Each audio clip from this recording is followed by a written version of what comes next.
how do we handle like husbands, or it could be the opposite, wives, or a spouse, partner that's just like really ambitious and excited and growing and all this, and they don't have quite the same drive and balance. And they were just talking about all the struggles they have in there. And have you? It kind of sounds like you've encountered some of that too, where we have, you're just mismatched definitely. at times. Like we mismatch at times, and I'm not. We were just having this conversation in the car this morning. Jason gets up in the morning and he's like, I have all these things and they have to get done no matter what. Yeah. And I'm more of, I wake up in the morning and I'm like, well, that's not happening today. But maybe these 5 other things are happening. And so there's that piece of being really supportive and knowing that that's who they are. That is who they were born to be.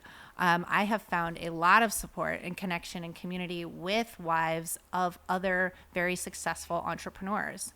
Maybe their husbands travel all the time, and so it's a very unconventional time when you're raising kids. Oh, he works or he travels, or and there's a lot of judgment, and so it's really nice to find other wives or friends who are going through the same things, because it's different than your conventional, typical American lifestyle.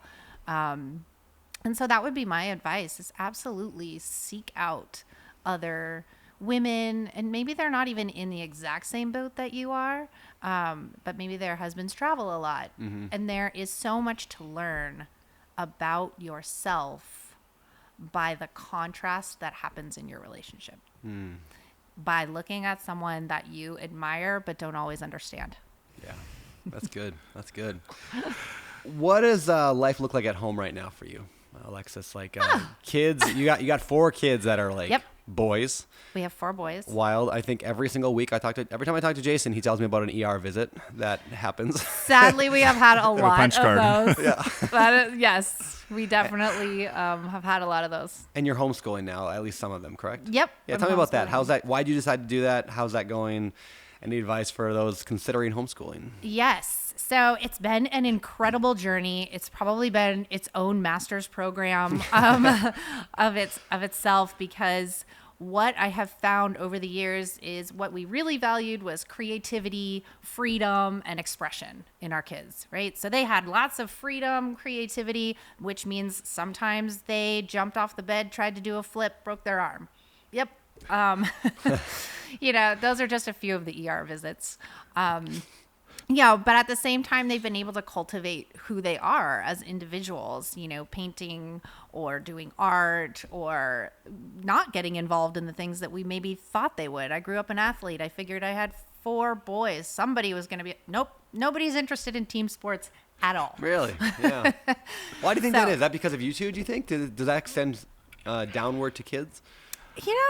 I am not entirely sure why, but there's a lot of structure and coaching that goes into like, say, being on a baseball team when you're 4 or 5 years old. My kids like to run out in the front yard and just play soccer with the rules that they made up that works for them, and nobody has to tell them exactly how to kick the ball yet, because they don't really care.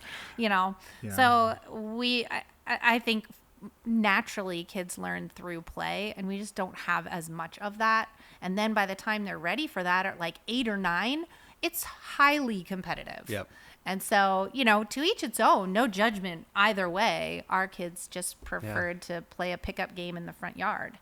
I just got finished reading a book called Simplicity Parenting from Kim John Payne, I think is his name. Okay. But it's one of the best parenting books probably the best parenting book I've ever read. But one of his whole chapters on sports for kids. And I love his thought on this. He basically says young kids under the age of 10, when you put them into organized sports, especially the really competitive ones, but in general, you have very defined rules of that sport. So if you are a catcher, you sit there, you catch the ball, you do that one thing, and you do it over and over and over every single week.